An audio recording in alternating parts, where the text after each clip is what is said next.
ಭಾರತದಿಂದ ರಫ್ತಾಗುವಂತಹ ಪದಾರ್ಥಗಳ ಮೇಲೆ ಅಮೆರಿಕ ದೇಶ 25% ಸುಂಕವನ್ನು ವಿಧಿಸಿ ಇವತ್ತು ಅಧ್ಯಕ್ಷ ಟ್ರಂಪ್ ಅವರು ಆದೇಶವನ್ನು ನೀಡಿದ್ದಾರೆ. ಆಗಸ್ಟ್ 1ರಿಂದಲೇ ಅಂದರೆ ನಾಡಿದ್ದರಿಂದಲೇ ಈ ಹೊಸ ಸುಂಕ ಜಾರಿಗೆ ಬರುತ್ತಂತೆ. ಸೋಷಿಯಲ್ ಮೀಡಿಯಾ ಟ್ರೂತ್ನಲ್ಲಿ ಪೋಸ್ಟ್ ಮಾಡಿರೋ ಟ್ರಂಪ್ ಒಂದು ರೀಸನ್ ಕೊಡ್ತಾರೆ. ಏನಂತ, ಉಕ್ರೇನ್ ಮತ್ತು ರಷ್ಯಾ ಯುದ್ಧ ಮಾಡುತ್ತಿರುವ ಹೊತ್ತಲ್ಲೂ ಭಾರತ ರಷ್ಯಾ ಜೊತೆಗೆ ತೈಲ ಸೇನಾ ಉಪಕರಣಗಳ ವ್ಯವಹಾರವನ್ನು ನಡೆಸ್ತಾ ಇದೆ. ಅಲ್ಲದೆ ಭಾರತದ ಜೊತೆ ವ್ಯವಹಾರಕ್ಕೆ ಕೆಲ ಅಡೆತಡೆಗಳೂ ಇವೆ. ಅಲ್ಲಿ ಹೆಚ್ಚಿನ ತೆರಿಗೆ ಇದೆ, ಅಂದರೆ ನಮ್ಮ ಪದಾರ್ಥಕ್ಕೆ ಆ ದೇಶದಲ್ಲೂ ಹೆಚ್ಚಿನ ತೆರಿಗೆ ಹಾಕ್ತಾರೆ, ಹಾಗಾಗಿ ಮತ್ತಷ್ಟು ಪೆನಾಲ್ಟಿಯೂ ಇರಲಿದೆ ಅಂತ ಹೇಳಿದ್ದಾರೆ. ಜೊತೆಗೆ ಇನ್ನೊಂದು ಡೈಲಾಗ್ ಹೇಳ್ತಾರೆ, ಭಾರತ ಅಮೆರಿಕ ಮಿತ್ರ ದೇಶರು ಅಂತಕ್ಕಂಥದ್ದು ಒಂದು ತೇಪೆ ಹಚ್ಚೋ ಪ್ರಯತ್ನವನ್ನು ಕೂಡ ಡೊನಾಲ್ಡ್ ಟ್ರಂಪ್ ಮಾಡಿದ್ದಾರೆ. ಅವರು ಯಾವ ಕ್ಷಣದಲ್ಲಿ ಯಾವ ಥರ ಮಾತಾಡ್ತಾರೆ ಏನು ಎತ್ತ ಅಂತಕ್ಕಂಥದ್ದು ಗೊತ್ತಿಲ್ಲ. ಒಟ್ಟಾರೆ ಈ ಹಿಂದೆ ಭಾರತದಿಂದ ಅಮೆರಿಕಾಗೆ ರಫ್ತಾಗ್ತಾ ಇದ್ದ ವಸ್ತುಗಳ ಮೇಲೆ 20% ತೆರಿಗೆ ವಿಧಿಸ್ತಾ ಇದ್ರು. ಈಗ ಅದನ್ನ 25ಕ್ಕೆ ಏರಿಕೆ ಮಾಡ್ಕೊಂಡಿದ್ದಾರೆ. ಕೊಟ್ಟಿದ್ರು, ಮಾತುಕತೆ 4-5 ಬಾರಿ ಆಗಿತ್ತು. ಬೇರೆ ದೇಶಗಳಿಗೆಲ್ಲ ಇಮಿಡಿಯೇಟ್ ಆಗಿ ಹಾಕಿದ್ರು. ಅವ್ರ ಅಧ್ಯಕ್ಷರಾದ ಟೈಮಲ್ಲೇ ಭಾರತಕ್ಕೆ ಸ್ವಲ್ಪ ಟೈಮ್ ಕೊಟ್ಟಿದ್ರು. ಈಗ 25. ನೋಡಿ, ಸಮಸ್ಯೆ ಏನು ಗೊತ್ತಾ, ಹೆಚ್ಚು ಕಡಿಮೆ ಒಂದು ಲೆಕ್ಕಾಚಾರದಲ್ಲಿ ಅಮೆರಿಕನ್ ಪ್ರಾಡಕ್ಟ್ಗಳಿಗೂ ನಮ್ಮಲ್ಲಿ ಅಷ್ಟೇ ಇದೆ. ಬಟ್ ಡಿಫರೆನ್ಸ್ ಏನು ಅಂತಂದ್ರೆ, ನಾವು ಹಾಕ್ತಕ್ಕಂಥ ಸುಂಕ ರೂಪಾಯಿಗಳ ಮೌಲ್ಯದಲ್ಲಿರುತ್ತೆ, ಅವರು ಹಾಕ್ತಕ್ಕಂಥ ಸುಂಕ ಡಾಲರ್ಗಳ ಮೌಲ್ಯದಲ್ಲಿರುತ್ತೆ. ಡಾಲರ್ಗಳ ಮೌಲ್ಯ ಜಾಸ್ತಿ ಆಗುತ್ತೆ. ಹಾಗಾಗಿ ಭಾರತದ ಪ್ರಾಡಕ್ಟ್, ಈಗ ಫಾರ್ ಎಕ್ಸಾಂಪಲ್ ಭಾರತದ ಒಂದು ಕಾರನ್ನು ಅಮೆರಿಕಾಗೆ ಇವರು ಎಕ್ಸ್ಪೋರ್ಟ್ ಮಾಡ್ತಾರೆ, ಅದರ ಇಲ್ಲಿನ ರೇಟ್ಗೂ ಅಲ್ಲಿನ ರೇಟ್ಗೂ 25% ರೇಟ್ ಜಾಸ್ತಿ ಇರುತ್ತೆ. ಹಾಗಾಗಿ ಏನಾಗುತ್ತೆ, ಅಲ್ಲಿನ ಖರೀದಿದಾರರು ಭಾರತದ ಪ್ರಾಡಕ್ಟ್ ಬೇಕು ಅಂದರೂ ರೇಟ್ ಜಾಸ್ತಿ ಅನ್ನೋ ಕಾರಣಕ್ಕೆ ತಗೊಳ್ಳಲ್ಲ ಅಂತಂದಾಗ ಏನಾಗುತ್ತೆ, ಇಲ್ಲಿಂದ ಎಕ್ಸ್ಪೋರ್ಟ್ ಕಡಿಮೆ ಆಗುತ್ತೆ. ಆಯಿತಾ, ಅದೇ ಥರ ನಾವು ಮಾಡ್ಬೋದಾ ಅಂತಂದರೆ ಸ್ವಲ್ಪ ನಮಗೆ ಅಮೆರಿಕಾ ಕಂಪೇರ್ ಮಾಡಿಕೊಂಡ್ರೆ ಸ್ವಲ್ಪ ಶಕ್ತಿ ಕಡಿಮೆ. ಕೆಲವು ಅಮೆರಿಕನ್ ಪ್ರಾಡಕ್ಟ್ಗಳ ಮೇಲೆ ನಾವು ಈಗಲೂ ಕೂಡ ಡಿಪೆಂಡ್ ಆಗಿದ್ದೀವಿ. ಬಟ್ ಕಾಲ ಹೀಗೆ ಇರಲ್ಲ. ಟ್ರಂಪ್ ಮಾಡ್ತಕ್ಕಂಥ ಈ ಎಲ್ಲದೂ ಕೊನೆಗೆ ಒಂದು ದಿನ ರಿವರ್ಸ್ ಆಗುತ್ತೆ. ಅದಕ್ಕೊಂದು ಟೈಮ್ ಬೇಕಾಗುತ್ತೆ. ಆ ಟೈಮ್ನಲ್ಲಿ ಟ್ರಂಪ್ ಇರ್ತಾರೋ ಅಥವಾ ಬೇರೆ ಅಧ್ಯಕ್ಷರು ಬಂದಿರ್ತಾರೋ ನನಗೆ ಗೊತ್ತಿಲ್ಲ. It takes time. ಅವ್ರು ಕೊಡೋ ರೀಸನ್ ನೋಡಿ, ಉಕ್ರೇನ್ ಮತ್ತು ರಷ್ಯಾ ಯುದ್ಧ ನಡೀತಾ ಇದೆ, ಈಗಲೂ ಭಾರತದವ್ರು ರಷ್ಯಾದವ್ರ ಹತ್ರ ವ್ಯವಹಾರ ಮಾಡ್ತಾ ಇದ್ದಾರೆ ಅಂದರೆ ಯಾಕೆ ಮಾಡಬಾರ್ದು? ಆ ರೆಸ್ಟ್ರಿಕ್ಷನ್ ಹಾಕೋದಕ್ಕೆ ಇವ್ರು ಯಾರು ಅಂತಕ್ಕಂಥದ್ದು ಪ್ರಶ್ನೆ. ಆಮೇಲೆ ಇಡೀ ಜಗತ್ತನ್ನ ನಾನು ಹೇಳಿದಂತೆ ಕೇಳಬೇಕು ಎಲ್ಲ ರಾಷ್ಟ್ರಗಳು. ನಾನು ಇಂಥವ್ರ ಹತ್ರ ತಗೋ ಅಂದ್ರೆ ತಗೋಬೇಕು, ಇಂಥವ್ರ ಹತ್ರ ತಗೋಬೇಡಿ ಅಂದ್ರೆ ತಗೋಬಾರ್ದು. ಇದು ಯಾವ ಲೆಕ್ಕಾಚಾರ?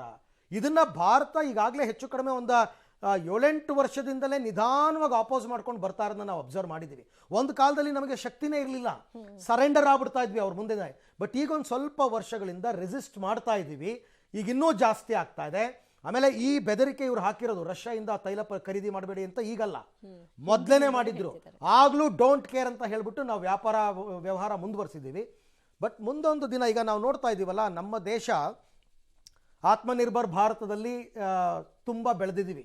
ನಮ್ಮ ದೇಶದಲ್ಲೇ ತಯಾರಾಗುವ ವಸ್ತುಗಳ ಮೇಲೆ ನಾವು ಹೆಚ್ಚೆಚ್ಚು ಅವಲಂಬಿತರಾಗ್ತಾ ಇದ್ದೀವಿ. ಯಾರಿಗೂ ಗೊತ್ತು, ಇನ್ನು ಫ್ಯೂಚರ್ ಮುಂದೊಂದು ದಿವಸ ನಮಗೆ ಬೇಕಾಗೇ ಇಲ್ಲ ನಿಮ್ಮ ಪ್ರಾಡಕ್ಟ್ ಅನ್ನೋ ಹಂತಕ್ಕೆ ನಾವು ಬರಬಹುದೇನೋ.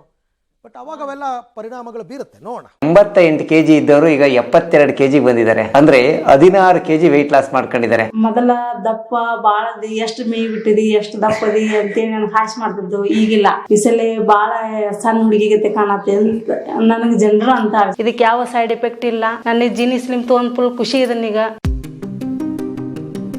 ರಷ್ಯಾದಲ್ಲಿ 8.8ರಷ್ಟು ತೀವ್ರತೆಯ ಭೂಕಂಪವಾಗಿದೆ. ಇದರಿಂದಾಗಿ ರಷ್ಯಾದ ನೆರೆ ದೇಶಗಳಾದ ಜಪಾನ್, ಹವಾಯಿ ಹಾಗೂ ಅಮೆರಿಕಾದಲ್ಲಿ ಕೂಡ ಸುನಾಮಿ ಭೀತಿ ನಿರ್ಮಾಣವಾಗಿದೆ. ರಷ್ಯಾದ ಪೂರ್ವ ಭಾಗದ ಕಮ್ಚಟ್ಕಾ ದ್ವೀಪದಲ್ಲಿ 8.8 ತೀವ್ರತೆಯ ಪ್ರಬಲ ಭೂಕಂಪ ಸಂಭವಿಸಿದೆ. ಭೂಕಂಪವು 12 ಮೈಲುಗಳ ಆಳದಲ್ಲಿ ಸಂಭವಿಸಿದೆ. ಇದರಿಂದಾಗಿ ಸಮುದ್ರದಲ್ಲಿ 13 ಅಡಿ ಎತ್ತರದ ಅಲೆಗಳು ಸುನಾಮಿ ರೂಪದಲ್ಲಿ ಎದ್ದಿವೆ.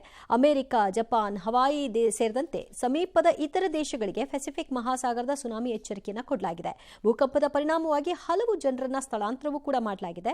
ಫಿಲಿಪೈನ್ಸ್, ದಕ್ಷಿಣ ಕೊರಿಯಾ, ಉತ್ತರ ಕೊರಿಯಾ ಮತ್ತು ತೈವಾನ್ ಕರಾವಳಿಯಲ್ಲಿ ಸಣ್ಣ ಸುನಾಮಿ ಅಲೆಗಳನ್ನು ನಿರೀಕ್ಷಿಸಲಾಗಿದೆ.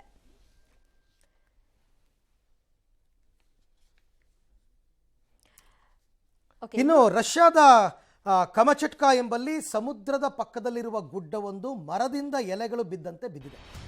ಮರದಿಂದ ಎಲೆಗಳು ಉದುರ್ತವಲ್ಲ, ಆ ಥರ ಉದುರು ಬಿದ್ದಿವೆ. ಆಪರೇಷನ್ ಮಾಡ್ತಾ ಇರುವಾಗಲೇ ಭೂಕಂಪ ಸಂಭವಿಸಿದೆ. ಅಂದರೆ ಹಾಸ್ಪಿಟಲಲ್ಲಿ ಒಂದು ಆಪರೇಷನ್ ನಡೀತಾ ಇದ್ದಂತಹ ಸಂದರ್ಭದಲ್ಲಿ ಭೂಕಂಪ ಆಗಿದೆ. ಆದರೆ ವೈದ್ಯರು ಧೃತಿಗೆಡದೆ ಶಾಂತಿಯುತವಾಗಿ ಆಪರೇಷನ್ ಮುಂದುವರಿಸಿದ್ದಾರೆ. ನಿಲ್ಲಿಸಿರೋ ಕಾರುಗಳೆಲ್ಲ ಅಲುಗಾಡಿ ಹೋಗಿದೆ. ಆ ಭೂಕಂಪನದ ತೀವ್ರತೆ 8.8, ಆ್ಯಕ್ಚುಲಿ 6.4 ಮ್ಯಾಗ್ನಿಟ್ಯೂಡ್ ಅಂತಂದ್ರೆ ಅದು ದೊಡ್ಡ ಭೂಕಂಪ ಅಂತ ಲೆಕ್ಕ. 8.8 ಅಂತಕ್ಕಂಥದ್ದು ಅದು ಮ್ಯಾಸಿವ್, ನನ್ನ ಪ್ರಕಾರ ಅದು ಮ್ಯಾಸಿವ್ ಅಂತ. ಇನ್ನು ರಷ್ಯಾದಲ್ಲಾದ ಭೂಕಂಪದಿಂದಾಗಿ ಜಪಾನ್ ಸುನಾಮಿ ಭೀತಿ ಎದುರಾಗಿದೆ. ಒಬ್ಬರು ಬಲಿಯಾಗಿದ್ದಾರೆ ಅನ್ನೋ ಮಾಹಿತಿ ಇದೆ. ಜಪಾನ್ ಸಮುದ್ರ ಭಾಗದಲ್ಲಿ ರಕ್ಕಸ ಗಾತ್ರದ ಅಲೆಗಳು ಸುನಾಮಿ ಸಂಚಲನವನ್ನು ಸೃಷ್ಟಿ ಮಾಡಿದ್ವು. ತಿಮಿಂಗಲಗಳು ಕೊಚ್ಚಿಕೊಂಡು ದಡಕ್ಕೆ ಬಂದು ಬಿದ್ವು ಅಂತ ಹೇಳ್ತಾ ಇದ್ದಾರೆ. ಜನರಂತೂ ಆತಂಕದಲ್ಲಿ ಬಾಲ್ಕನಿಗಳಿಗೆಲ್ಲ ಓಡ್ ಬಂದ್ಬಿಟ್ಟಿದ್ದಾರೆ ಜೀವ ಉಳಿಸ್ಕೊಳ್ಳೋದಕ್ಕೆ ಅಂತ. ಇದು ಜಪಾನ್ನ ಮಾಹಿತಿ. ಇನ್ನು ಮುಂದಿನ 3 ಗಂಟೆಗಳಲ್ಲಿ ಅಪಾಯಕಾರಿ ಸುನಾಮಿ ಅಲೆಗಳು ಏಳಬಹುದು ಅಂತ ಅಮೆರಿಕ ಕೂಡ ಸುನಾಮಿ ಎಚ್ಚರಿಕೆಯನ್ನು ಕೊಟ್ಟಿತ್ತು. ಅಲಸ್ಕಾ, ಅಲ್ಯೂಟಿನ್ ದ್ವೀಪಗಳ ಕೆಲವು ಭಾಗಗಳೇ ಸುನಾಮಿ ಎಚ್ಚರಿಕೆಯನ್ನು ಕೊಟ್ಟಿದ್ದಾರೆ. ಕ್ಯಾಲಿಫೋರ್ನಿಯಾ, ಒರೆಗಾನ್ ಮತ್ತು ವಾಷಿಂಗ್ಟನ್ ಹಾಗೂ ಹವಾಯಿ ಸೇರಿದಂತೆ ಪಶ್ಚಿಮ ಕರಾವಳಿಯ ಕೆಲವು ಭಾಗಗಳ ಮೇಲೆ ನಿಗಾ ವಹಿಸಲಾಗಿದೆ. ಹವಾಯಿಯಲ್ಲಿ ಸುನಾಮಿ ಅಲರ್ಟ್ ಅನ್ನು ಮೊಳಗಿಸಲಾಗಿತ್ತು. ತಕ್ಷಣವೇ ಎತ್ತರದ ಸ್ಥಳಗಳಿಗೆ ತೆರಳುವಂತೆ ಸೂಚನೆ ಕೊಡಲಾಯಿತು. ಹಾಗಾಗಿ ಜನ ಕಾರುಗಳಲ್ಲಿ ಎತ್ತರದ ಸ್ಥಳಗಳಿಗೆ ತಲುಪೋದಕ್ಕೆ ಮುಂದಾದಾಗ ಭಾರಿ ಪ್ರಮಾಣದಲ್ಲಿ ಟ್ರಾಫಿಕ್ ಜಾಮ್ ಆಗಿತ್ತು. ವಿಮಾನ ಸಂಚಾರ ಮತ್ತು ಬಂದರುಗಳಲ್ಲಿ ವ್ಯತ್ಯಯ ಆಗಿತ್ತು. ಒಂದೇ ಒಂದು ವಿಚಾರ ಇಲ್ಲಿ ಹೇಳ್ಬಿಡ್ತೀನಿ ನಿಮಗೆ. ಭೂಪ್ರದೇಶದಲ್ಲಿ ಅಂದರೆ ಭೂಮಿಯ ಪ್ರದೇಶದಲ್ಲಿ ಭೂಕಂಪನ ಆದಾಗ ಭೂಮಿಯ ಒಳಭಾಗದಲ್ಲಿ ನಿಮಗೆ ಆ ಸೀಮಿತ ಪ್ರದೇಶದಲ್ಲಿ ಒಂದಷ್ಟು ಅವಘಡಗಳಾಗ್ತವೆ. ಭೂಮಿ ಅಲ್ಲಾಡೋದು, ಕಟ್ಟಡ ಬಿದ್ದು ಹೋಗೋದು, ಪ್ರಾಣಗಳು ಹೋಗೋದು, ಈ ಥರದ್ದೆಲ್ಲ ಆಗುತ್ತೆ. ಅದು ಅಷ್ಟು ದೊಡ್ಡ ಡೇಂಜರಸ್ ಅಲ್ಲ. ಸಮುದ್ರದ ಆಳದಲ್ಲಿ ನಿಮಗೆ ಭೂಕಂಪನಗಳಾದಾಗ ನಿಮಗೆ ಸಮುದ್ರ ಅಂತಕ್ಕಂಥದ್ದು ಈಗ ಪೆಸಿಫಿಕ್ ಮಹಾಸಾಗರ ಒಂದು ತುದಿಯಲ್ಲಿ ಒಂದು ದೇಶವನ್ನು, ಇನ್ನೊಂದು ತುದಿಯಲ್ಲಿ ಇನ್ನೊಂದು ಕರಾವಳಿಯಲ್ಲಿ ಇನ್ನೊಂದು ದೇಶವನ್ನು, ಮತ್ತೊಂದು ದೇಶವನ್ನು ಸಂಪರ್ಕಿಸುವಂಥದ್ದು. ಅಲ್ಲಿ ಆದಾಗ ಎರಡೆರಡು, ಒಂದು ಭೂಮಿ ಅಲುಗಾಡಿದಾಗ ನೀರು ಮೇಲ್ಗಡೆ ಇರ್ತಕ್ಕಂಥದ್ದು ಅಲೆಗಳ ರೂಪದಲ್ಲಿ ಎತ್ತೆತ್ತರಕ್ಕೆ ಬಂದು ಬೀಳುತ್ತೆ. ಎಲ್ಲ ದೇಶಗಳಿಗೂ ಆಗುತ್ತೆ. ಅದೇ ಸುನಾಮಿ ತಾನೇ ನಾವು ನೋಡಿದ್ದೀವಲ್ಲ, ಎತ್ತೆತ್ತರದ ರಾಕ್ಷಸಾಕಾರದ ಅಲೆಗಳು ಬಂದು ಹೊಡಿತಕ್ಕಂಥದ್ದು, ಊರಿಗೂರೇ ಮುಳುಗಿ ಹೋಗ್ತಕ್ಕಂಥದ್ದು. ಆ ಆತಂಕ ಈ ಸರ್ತಿ ಇದೆ. ಯಾಕೆಂದರೆ ಮ್ಯಾಗ್ನಿಟ್ಯೂಡ್ಸ್ 8.8 ಇದೆ. ಹಾಗಾಗಿ ನೋಡೋಣ. ಬಟ್ ಪ್ರಾಕೃತಿಕ ವಿಕೋಪ ಆಗಿರೋದ್ರಿಂದ ಯಾರು ಏನು ಮಾಡೋಕ್ಕೆ ಆಗಲ್ಲ. ಇನ್ನು ಮಾಜಿ ಸಂಸದ ಪ್ರಜ್ವಲ್ ರೇವಣ್ಣ ಅತ್ಯಾಚಾರ ಪ್ರಕರಣದ ತೀರ್ಪನ್ನು ಜನಪ್ರತಿನಿಧಿಗಳ ಕೋರ್ಟ್ ಆಗಸ್ಟ್ 1ಕ್ಕೆ ಕಾಯ್ದಿರಿಸಿತು. ಕೆಆರ್ ನಗರ ಅತ್ಯಾಚಾರ ಪ್ರಕರಣದಲ್ಲಿ ಸಂತ್ರಸ್ತೆ ಕೊಟ್ಟ ದೂರಿನ ಬಗ್ಗೆ ವಿಚಾರಣೆ ನಡೆಸಿರುವ ಕೋರ್ಟ್ ತೀರ್ಪನ್ನು ಕಾಯ್ದಿರಿಸಿದೆ. ಇಂದು ನ್ಯಾಯಮೂರ್ತಿ ಗಜಾನನ ಭಟ್ ಅವರು ಸರ್ಕಾರಿ ವಕೀಲ ಎನ್ ಜಗದೀಶ್ ಹಾಗೂ ಅಶೋಕ್ ನಾಯಕ್ ಹಾಗೂ ಪ್ರಜ್ವಲ್ ರೇವಣ್ಣ ಪರ ವಕೀಲ ಅರುಣ್ ಜಿ ಬಳಿ ಮೊಬೈಲ್ ಸಾಕ್ಷ್ಯ, ತಾಂತ್ರಿಕ ಸಾಕ್ಷ್ಯಗಳ ಬಗ್ಗೆ ಸ್ಪಷ್ಟನೆಯನ್ನು ಕೇಳಿದರು. ಇದರೊಂದಿಗೆ ವಿಧಿವಿಜ್ಞಾನ ಪ್ರಯೋಗಾಲಯದ ವರದಿ ಬಗ್ಗೆ ಮಾಹಿತಿಯನ್ನು ಪಡ್ಕೊಂಡ್ರು. ಸರ್ಕಾರಿ ಪರ ವಕೀಲರು ಹೊಳೆನರಸೀಪುರದ ಕನ್ನಿ ಕಡದ ಮನೆಯ ಗೂಗಲ್ ಮ್ಯಾಪ್ ಅನ್ನು ಕೂಡ ನೀಡಲಾಗಿದೆ. ಗೂಗಲ್ ಮ್ಯಾಪ್ ಆಧರಿಸಿ ಮಹಜರು ಪ್ರಕ್ರಿಯೆ ನಡೆದಿರುವುದಾಗಿ ಕೂಡ ಅವರು ತಿಳಿಸಿದರು. ಮನೆ ಕೆಲಸದಾಕೆ ಮೇಲೆ ಅತ್ಯಾಚಾರ ಎಸಗಿ ವಿಡಿಯೋ ಸೆರೆ ಹಿಡಿದ ಆರೋಪ ಪ್ರಜ್ವಲ್ ರೇವಣ್ಣ ಮೇಲಿದೆ. ಇಂದಿನ ಕೋರ್ಟ್ ವಿಚಾರಣೆಯಲ್ಲಿ ಪ್ರಜ್ವಲ್ ಭಾಗಿಯಾಗಿದ್ರು. ರೈಟ್. ಈಗ ಕೋರ್ಟ್ ತನಗೆ ಬೇಕಾದ ಮಾಹಿತಿಗಳನ್ನ ಕೇಳಿದೆ, ಅದನ್ನ ಇವರು ಪ್ರೊವೈಡ್ ಮಾಡಬೇಕು. ಮಧ್ಯಾಹ್ನದ ಒಳಗಡೆ ಏನೋ ಪ್ರೊವೈಡ್ ಮಾಡಬೇಕು ಅಂತ ಹೇಳಿದ್ರು, ಕೊಟ್ಟಿರಬಹುದು ಅಂತ ಅನ್ಸುತ್ತೆ. ಈಗ 1ನೇ ತಾರೀಕು ನಾಡಿದ್ದಿಗೇನೋ ಜಡ್ಜ್ಮೆಂಟ್ ಅಂತ ಹೇಳಿದ್ದಾರೆ. ಕೋರ್ಟ್ ಘನ ನ್ಯಾಯಾಲಯ ಈ ವಾದ ಪ್ರತಿವಾದವನ್ನೆಲ್ಲ ಸುದೀರ್ಘವಾಗಿ ಆಲಿಸಿರೋದ್ರಿಂದ ಏನ್ ತೀರ್ಪು ಬರುತ್ತೆ ಅಂತ ನೋಡೋಣ. ಬಟ್ ಪ್ರಜ್ವಲ್ ರೇವಣ್ಣ ಮೇಲೆ 4 ಕೇಸ್ಗಳು ಇರ್ತಕ್ಕಂಥದ್ದು. ಒಂದು ತೀರ್ಪು ಇವಾಗ ಬರ್ತಾ ಇರೋದು, ಇನ್ನೂ 3 ಕೇಸ್ ಇದೆ. ಹಾಗಾಗಿ ಈವನ್ ಒಂದು ವೇಳೆ ತೀರ್ಪಿನಲ್ಲಿ ನಿರ್ದೋಷಿ ಅಂತ ಆದ್ರೂ ಬಿಡುಗಡೆಯ ಭಾಗ್ಯ ಅಂತೂ ಸದ್ಯಕ್ಕಿಲ್ಲ. ಯಾಕೆಂದ್ರೆ ಈಗಾಗಲೇ ಬೇಲ್ ನೆನೆ ಕೂಡ ಒಂದು ಕ್ಯಾನ್ಸಲ್ ಆಗಿದೆ. ಹಾಗಾಗಿ ಮುಂದಿನ ಪ್ರಕರಣಗಳ ತನಕ ಕಾಯ್ಬೇಕಾಗುತ್ತೆ. ರೈಟ್.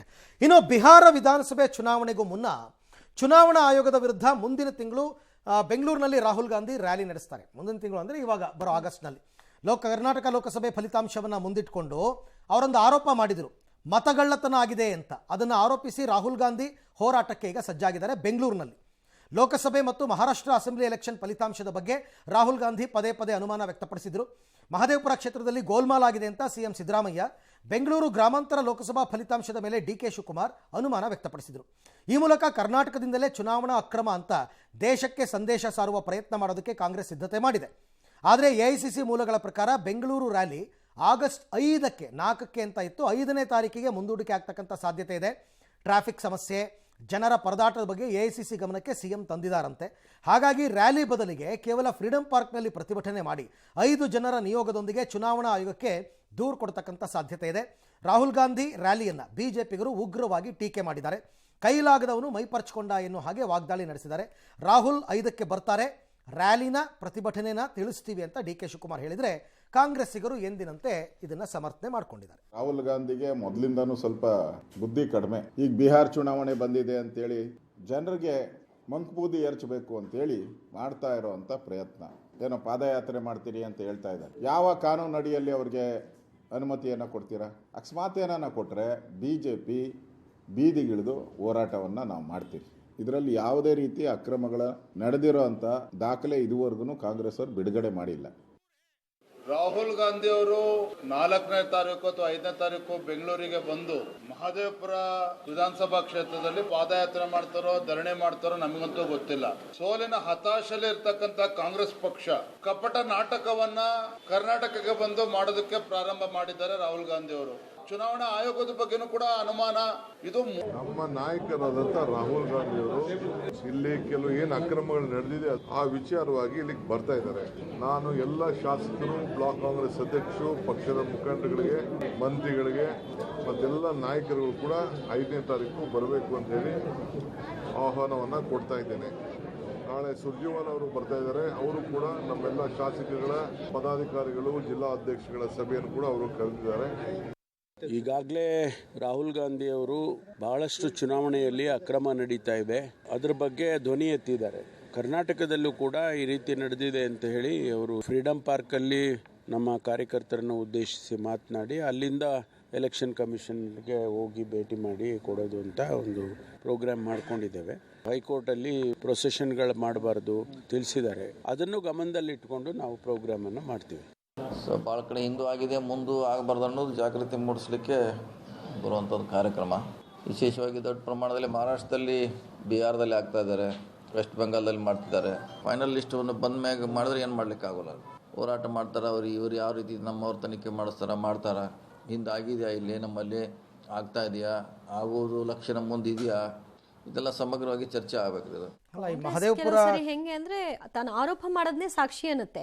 ಇನ್ನು ಕೆಲವು ಸರಿ ಹೇಳ್ತಾ ಇದ್ರೆ ಸಾಕ್ಷ್ಯ ಕೊಡಿ, ಆರೋಪ ಮಾಡಿದ್ರೆ ಸಾಕ ಅಂತ ಅನ್ನುತ್ತೆ. ಈಗ ಡಬಲ್ ಸ್ಟ್ಯಾಂಡರ್ಡ್ ಕರೆಕ್ಟ್. ಈಗ ನೋಡಿ, ಮಹದೇವಪುರ ಕ್ಷೇತ್ರದಲ್ಲೇನೋ, ಬೆಂಗಳೂರು ಸೆಂಟ್ರಲ್ನಲ್ಲಿ ಮಹದೇವಪುರ ಕ್ಷೇತ್ರದಲ್ಲೇನೋ ಆಗಿದೆ ಅಂತನ್ಬಿಟ್ಟು ರಾಹುಲ್ ಗಾಂಧಿ ಮಾತನಾಡ್ತಾರೆ ಹೊರತು ಇಲ್ಲಿ ಕಾಂಗ್ರೆಸ್ ನಾಯಕರು ಗೊತ್ತೇ ಆಗ್ಲಿಲ್ವಾ ಅದು ಅವಾಗ ಎಲೆಕ್ಷನ್ ನಡೆದಾಗ ಅಂತನ್ಬಿಟ್ಟು. ನಿಮಗೆ ನೆನಪಿರಬೇಕು, ಕೌಂಟಿಂಗ್ ನಡೆಯೋ ದಿನ ಬೆಂಗಳೂರು ಸೆಂಟ್ರಲ್ನಲ್ಲಿ ಕೊನೆ ಕ್ಷಣದ ತನಕ ಕಾಂಗ್ರೆಸ್ ಕ್ಯಾಂಡಿಡೇಟೇ ಲೀಡಲ್ಲಿ ಇದ್ದಿದ್ದು, BJP ಕ್ಯಾಂಡಿಡೇಟ್ ಇರಲಿಲ್ಲ. ಮಹದೇವಪುರ ಕ್ಷೇತ್ರದ್ದು ಓಪನ್ ಆಗ್ತಾ ಇದ್ದ ಹಾಗೇನೆ ಲೀಡ್ ಬಂತು, ಅವ್ರು ಗೆದ್ರು, PC ಮೋಹನ್ ಎಲ್ಲ ಓಕೆ ಫೈನ್. ಅದನ್ನೇ ನೀವು ಅನುಮಾನ ಅಂತ ಅನ್ಕೊಂಡ್ರೆ ಸಾಕ್ಷಿ ಕೊಡಿ. ಇಷ್ಟು ದಿನ ನೀವು EVM ಅಂತ ಇಷ್ಟು ವರ್ಷಗಳು ಮಾತಾಡ್ಕೊಂಡು ಬಂದ್ರಿ. ಸುಪ್ರೀಂ ಕೋರ್ಟೇ ಕರೀತು, ಬನ್ರಪ್ಪ EVM ಪ್ರೂವ್ ಮಾಡಿ ಅಂತ ಅಂದ್ಬಿಟ್ಟು ಮಾಡಲಿಲ್ಲ. ಈಗೇನು ಸಾಕ್ಷಿ ಕೊಡ್ತೀರಾ ನೀವು ಅಂತಕ್ಕಂಥದ್ದನ್ನ ಕೇಳೋಣ. ಸಾಕ್ಷಿ ಕೊಡಬೇಕು ಅನ್ನೋದೇ ಆದರೆ ನೀವು ಪ್ರತಿಭಟನೆ ಮಾಡೋದಕ್ಕೆ ಓಕೆ. ಸುಮ್ಮನೆ ಬಂದು ನಾವು ಗಮನ ಸೆಳಿತೀವಿ ಅನ್ನೋದಾದರೆ ಅದು ಹೇಗೆ ಅಂತ ಗೊತ್ತಿಲ್ಲ. ಬಟ್ ರಾಜ್ಯ ಕಾಂಗ್ರೆಸ್ ನಾಯಕರಲ್ಲೇ ಈ ವಿಚಾರದಲ್ಲಿ ಸ್ವಲ್ಪ ಗೊಂದಲ ಇದೆ ಅಂತ ಅನಿಸುತ್ತೆ ಅವ್ರವ್ರ ಹೇಳಿಕೆನಲ್ಲಿ. ನೋಡೋಣ 5ನೇ ತಾರೀಕಿಗೆ ಏನಾಗುತ್ತೆ ಅಂತ ಅಂದ್ಬಿಟ್ಟು.